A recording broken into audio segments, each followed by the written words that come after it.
ధనలక్ష్మి అనామికనే అడుగుతూ ఉంటుంది.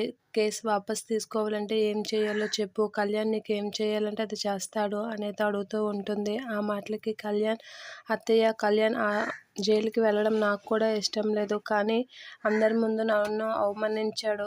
అప్పుతో తిరుగుతున్నాడు. అప్పుతో పూర్తిగా తిరగడం ఆపేయాలి. వాళ్ళిద్దరి మధ్యన ఎలాంటి కలవడాలు, మాట్లాడుకోవడాలు ఎలాంటివి ఉండకూడదు. ఇక నాకు అందరి ముందు నన్ను అవమానించాడు కాబట్టి నాకు సారీ చెప్పాలి. క్షమాపణ చెప్తే నేను కేసు వాపస్ తీసుకుంటాను అని అంటూ ఉంటుంది. ఆ మాటలకి కళ్యాణ్ అయితే నీకు క్షమాపణ చెప్పే బదులు జైల్లో కూర్చోవడమే మంచిది. నీతో కాపురం చేసే బదులు ఆ కారాగార శిక్షే మంచిదని చెప్పి కళ్యాణ్ అయితే జైలుకి వెళ్ళిపోతూ ఉంటాడు. ఇక అప్పుతో నా ఫ్రెండ్షిప్ అంటావా, నేను అది మానుకోను.